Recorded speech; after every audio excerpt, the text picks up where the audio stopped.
हमारा टॉपिक है स्वतंत्र व्यापार एवं संरक्षण, फ्री ट्रेड एंड प्रोटेक्शन। स्वतंत्र व्यापार या मुक्त व्यापार क्या होता है, संरक्षण क्या होता है, दोनों के क्या क्या फ़ायदे हैं, दोनों के पक्ष में कौन कौन से तर्क दिए गए हैं और दोनों के विपक्ष में कौन कौन से तर्क दिए गए हैं, इसका अध्ययन हम इस वीडियो के अंतर्गत करेंगे। स्वतंत्र व्यापार या मुक्त व्यापार वह नीति है जिसके अंतर्गत अंतर्राष्ट्रीय व्यापार में पूर्ण स्वतंत्रता होती है। कहने का मतलब आयात और निर्यात। आयात होता है अन्य देश से किसी वस्तु को खरीदना और निर्यात होता है अपने देश से अन्य देश में वस्तु को बेचना। तो आयात और निर्यात पे कोई भी प्रतिबंध, किसी भी प्रकार का कर, किसी भी प्रकार का प्रशुल्क नहीं लगता है। उसे हम स्वतंत्र व्यापार या मुक्त व्यापार कहते हैं। ऐसी स्थिति में दो देशों के बीच वस्तुओं के आयात और निर्यात में किसी भी प्रकार की बाधा नहीं होती। मुक्त व्यापार के महत्व को रेखांकित करने का सर्वप्रथम एडम स्मिथ का है। तो एडम स्मिथ ने मुक्त व्यापार या स्वतंत्र व्यापार पर बल दिया था। उनसे पहले 16वीं शताब्दी के प्रारंभ से लेकर 18वीं शताब्दी के अंत तक या मध्य तक अंतर्राष्ट्रीय व्यापार के बारे में जो विचारधाराएं प्रचलित थी उसे आर्थिक विचारों के इतिहास में वाणिज्यवाद के नाम से जाना जाता है। और जब ये वाणिज्यवाद है, ये कभी भी मुक्त व्यापार पर बल नहीं देता था। ये एक संकीर्ण विचारधारा थी। इन वाणिज्यवादियों के अनुसार आप तो एक देश को केवल निर्यात करना चाहिए, एक्सपोर्ट करना चाहिए और एक्सपोर्ट करके देश की संपदा में वृद्धि हो सकती है, जबकि आयात करने से देश की संपदा में कमी होगी। तो जो वाणिज्यवादी थे वो स्वतंत्र व्यापार के विरोधी थे, मुक्त व्यापार के विरोधी थे।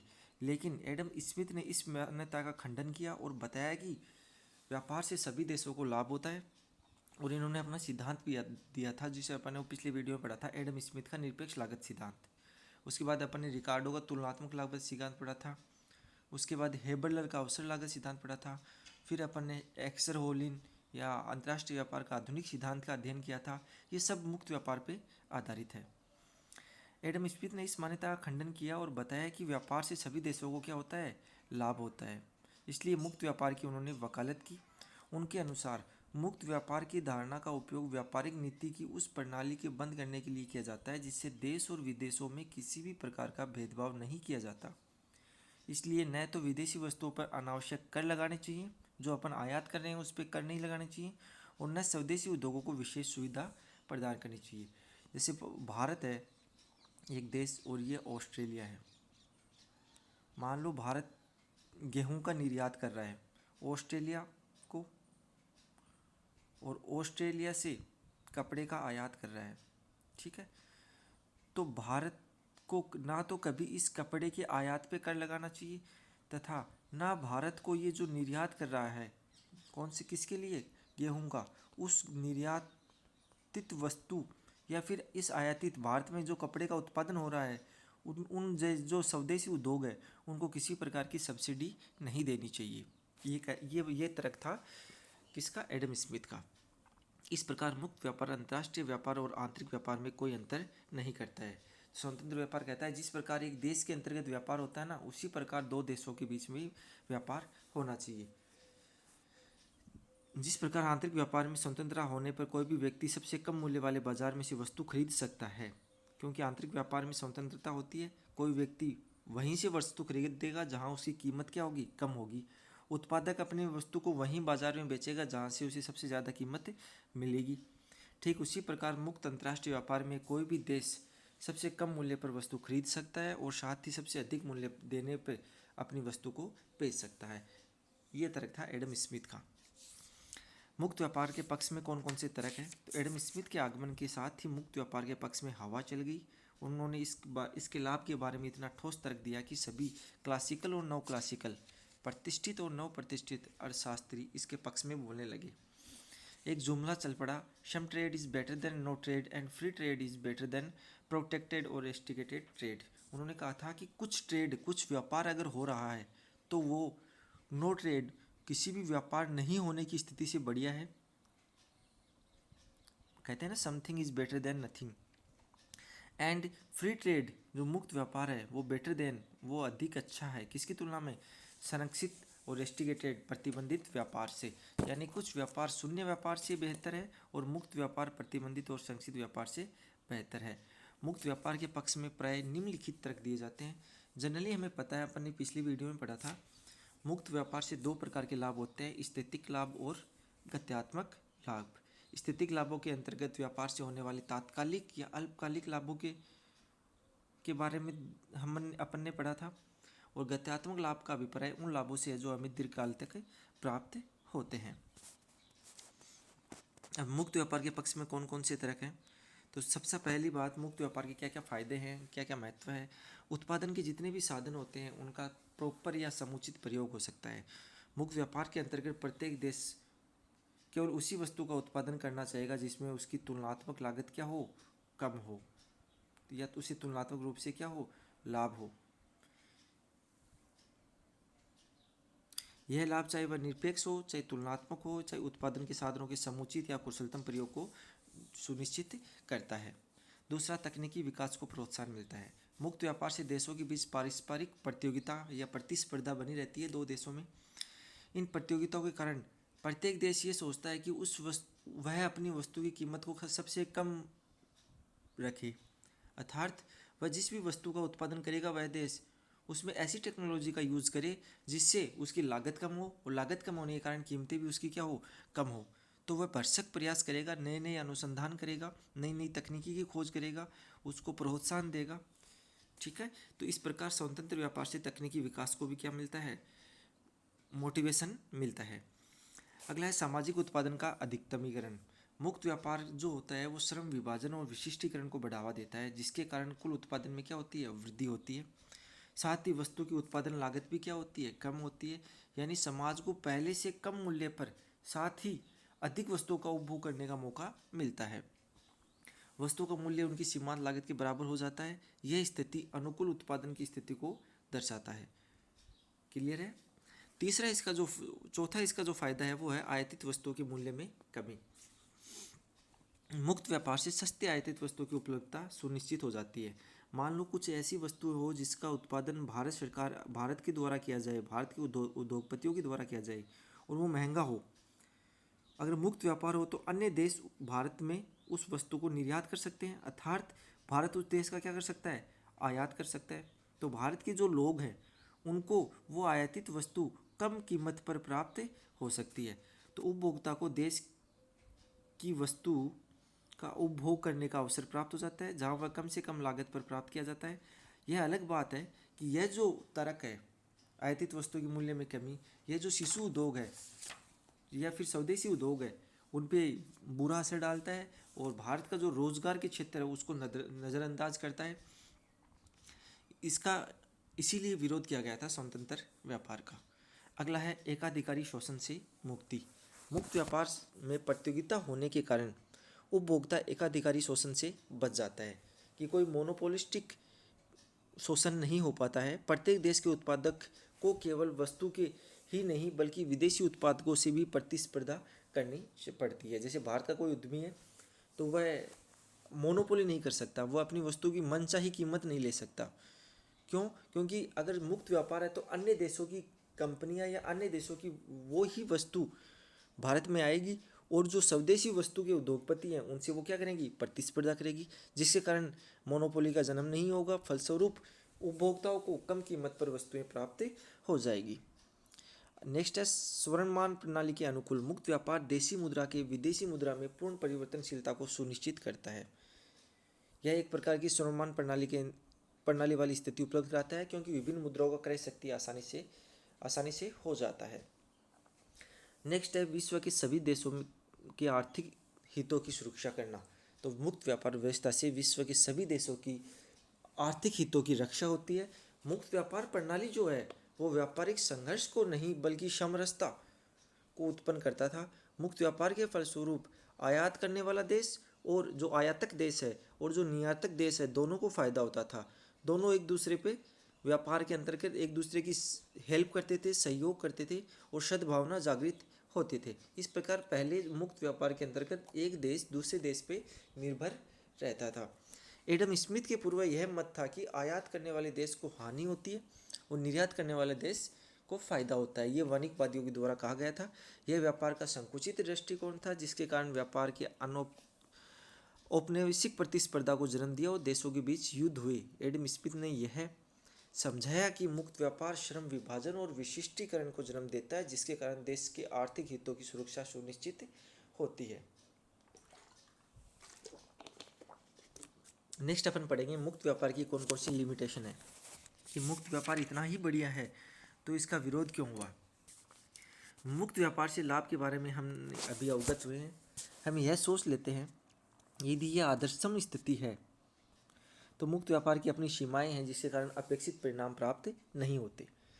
जैसे जैसे दुनिया में मुक्त व्यापार की ओर अग्रसर हुए हैं, वैसे वैसे विकसित और विकासशील देशों के बीच की खाई और चौड़ी होती गई है, क्योंकि जो बहुराष्ट्रीय मल्टीनेशनल कंपनियां हैं उनका जाल विकासशील देशों में बढ़ गया है और फैलता ही जा रहा है। और ये जो बहुराष्ट्रीय कंपनियां हैं वह किसी विकासशील देश के जो घरेलू या स्वदेशी या छोटे उद्योग होते हैं उनको टिकने नहीं देते हैं, क्योंकि दोनों की प्रतिस्पर्धा होती है। तो मल्टीनेशनल कंपनियों की लागत कम होती है तो वो कम कीमत पे वस्तु को बेचते हैं, इसलिए कई उद्योग तो बहुराष्ट्रीय कंपनियों के सामने अपना अस्तित्व खो देते हैं।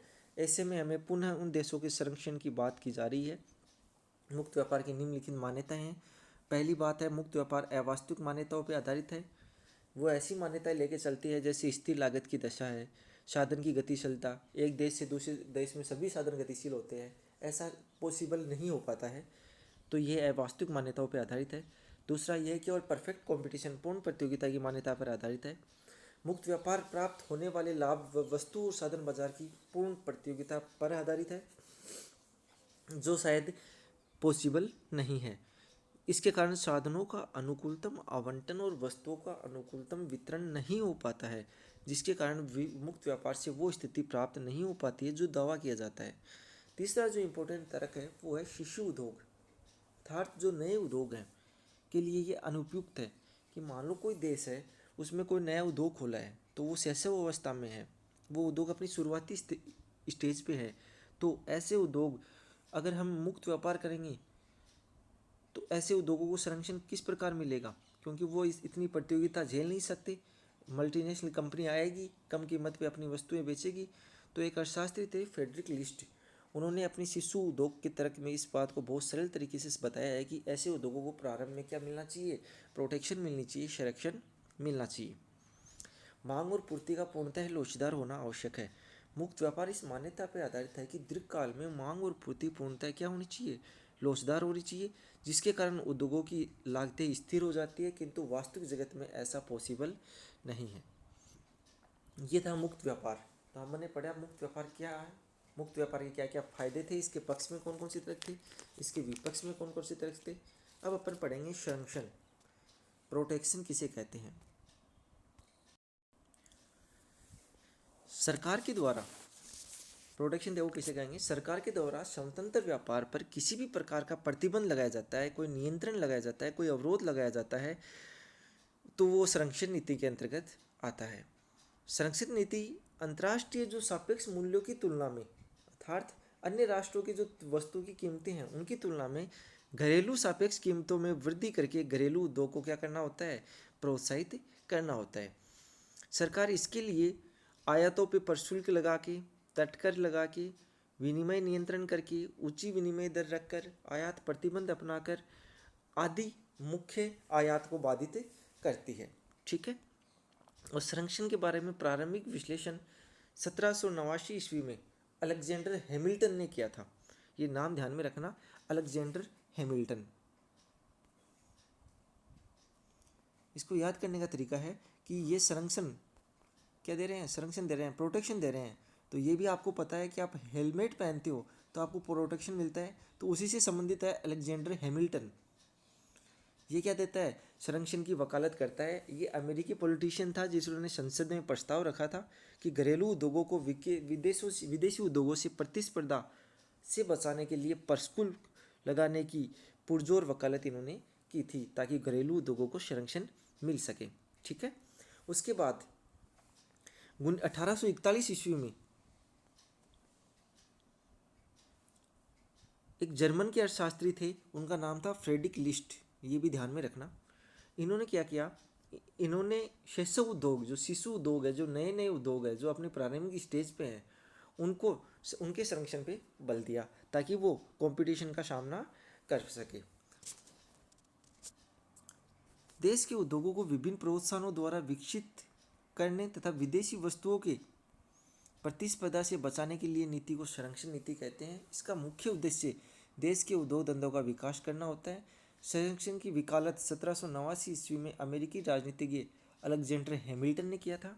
उनके अनुसार देश के उद्योगों के विकास तथा अधिक लोगों को रोजगार देने के लिए संरक्षण की नीति अपनानी चाहिए। जर्मन राष्ट्रवादी अर्थशास्त्री फ्रेडरिक लिस्ट ने 1841 में अपने शिशु उद्योग के तर्क के माध्यम से संरक्षण पे जोर दिया था। संरक्षण के पक्ष में मुख्य दो तर्क होते हैं। मुख्य तर्क, इसके पक्ष में कौन से तर्क है और इसके विपक्ष में कौन से तर्क है। तो पहली तर्क है देश की मुद्रा देश में ही रहने का तर्क।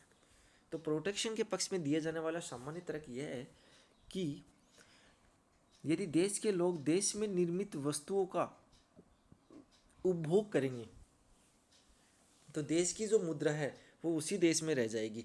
जैसे भारत में कपड़े का उत्पादन अगर शुरू हो जाता है और भारत के कपड़े के उद्योग को अपन संरक्षण प्रदान कर देते हैं तो भारत के जो लोग हैं वो कपड़ा भारतीय उद्योगों से ही खरीदेंगे। ठीक है, भारत के कपड़ा व्यापारियों से खरीदेंगे। इससे क्या होगा, भारत का जो पैसा है वो भारत में ही रह जाएगा, जबकि विदेशी वस्तु खरीदने से देश की मुद्रा जो होती है वो भुगतान विदेशी वस्तु के निर्माताओं को जाता है, जिससे मुद्रा का पलायन हो जाता है। तो वाणिज्यवादी प्राय यही तर्क देते थे। उनका मत था कि देश का स्वर्ण आयात करने से देश से बाहर चला जाएगा। उनका तर्क था कि अपन निर्यात को बढ़ावा दो ताकि देश की संपदा में, उसकी समृद्धि में वृद्धि हो, और आयात पे प्रतिबंध लगाओ। दूसरा, भुगतान संतुलन का तर्क। इस भुगतान संतुलन के बारे में अपन नेक्स्ट वीडियो में पढ़ेंगे। यह तर्क है कि आयात होने से भुगतान संतुलन में घाटा होता है और निर्यात होने से भुगतान संतुलन में क्या होता है, लाभ होता है। तक अगला है घरेलू बाजार का तर्क। ये इंपॉर्टेंट है। यह तर्क विशेषकर विकासशील देशों के संदर्भ में दिया गया था। इस तर्क के अनुसार विकासशील देश एक निम्न संतुलन की स्थिति में होते हैं। पूर्ति में वृद्धि होने पे मांग में उसी अनुपात में वृद्धि नहीं हो पाती है। गुरनाल मेडल एक अर्थशास्त्री रहे। उनके अनुसार अल्पविकसित देशों में औद्योगिक विकास में एक बड़ी कठिनाई तथा विकास संबंधी नीति को मूर्त रूप देने में एक बड़ी बाधा यह है कि देश में पूर्ति के साथ साथ घरेलू मांग में वृद्धि नहीं कर पाते हैं।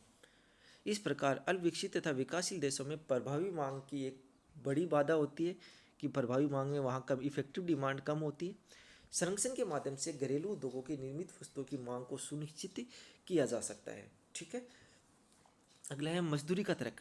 इस तर्क के अनुसार जिन देशों में मजदूरी की दर ऊंची होती है वहाँ लागतें ज़्यादा होगी,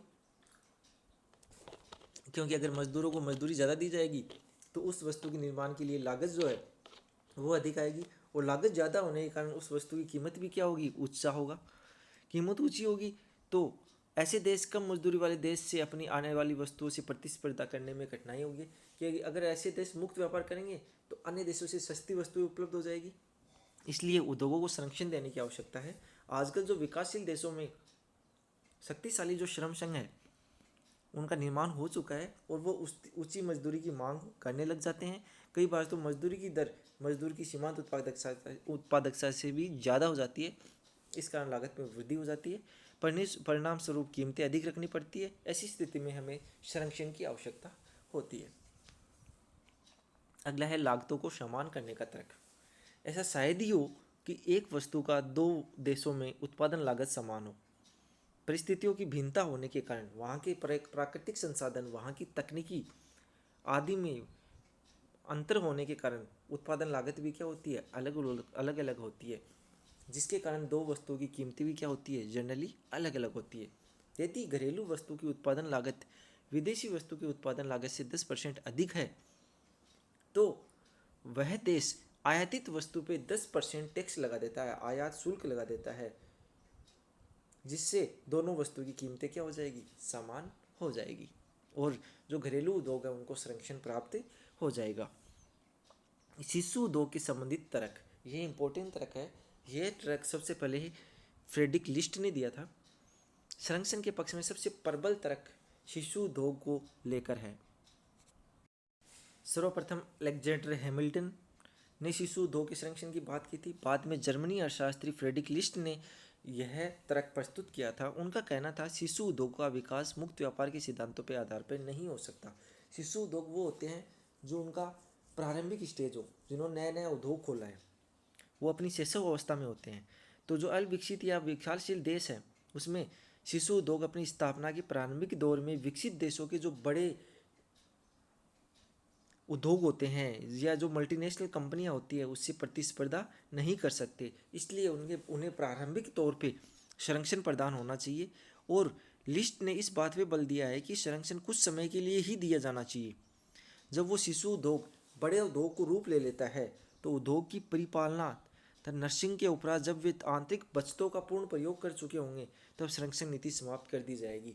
अब जब शैशव उद्योग था वो प्रारंभिक स्टेज में उसे संरक्षण दे दिया, उसके बाद उस उद्योग ने अपनी आंतरिक बचतें और बाह्य बचतों से अपना विस्तार कर लिया और वो एक बड़ा उद्योग का रूप ले लेता है, तो फिर हमें ये जो प्रशुल्क है या जो संरक्षण है उसको हटा लेना चाहिए।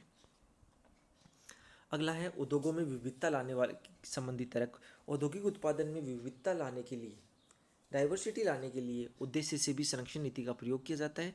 देश में सुनियोजित औद्योगिक विकास के लिए संरक्षण का सहारा लिया जाता है।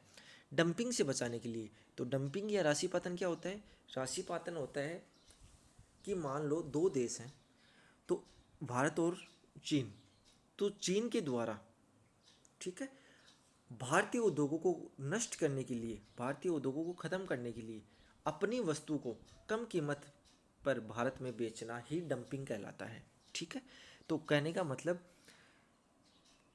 यदि प्रतियोगी देश कम मूल्य या घाटा लेकर अन्य दूसरे देश को अपने उत्पाद उतारते हैं उसे हम डंपिंग कहते हैं।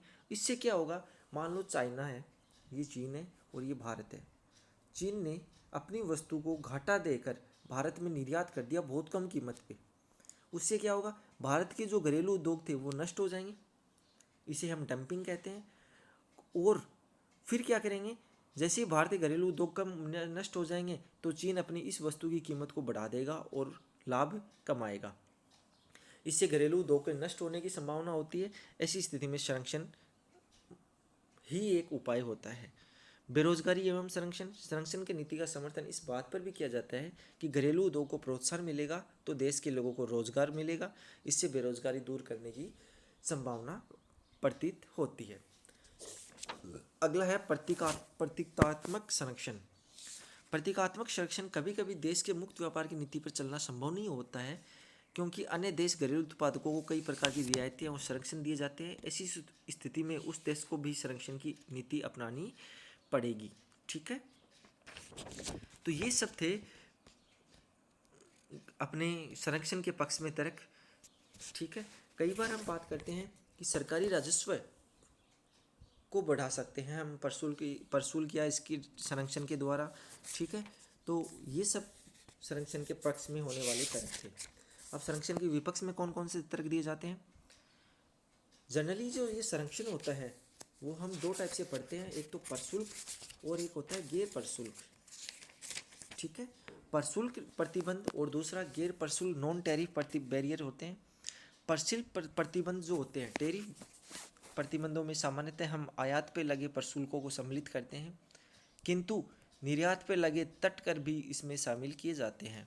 और जो नॉन टैरिफ प्रतिबंध होते हैं, गैर प्रशुल्क प्रतिबंध होते हैं, उसमें जनरली हम कोटा, सब्सिडी, कोटा होता है अभ्यंश, ठीक है, सब्सिडी होती है अनुदान, डंपिंग, प्रतिरोध, काउंटरवेलिंग ड्यूटीज, प्रतिरोध जो कर होता है आदि को सम्मिलित करते हैं। ठीक है, और जनरली किसी न किसी रूप से या मौद्रिक या कीमत के रूप में ये टैक्स लगाए जाते हैं, किंतु नव संरक्षणवाद के अंतर्गत लगभग देशों में गैर प्रशुल्क प्रतिबंधों को ही सम्मिलित किया जाता है। और इन प्रतिबंधों को रोकने के लिए 1947 ईस्वी में WTO विश्व व्यापार संगठन की स्थापना हुई थी, जो इन प्रतिबंधों का विरोध करता है।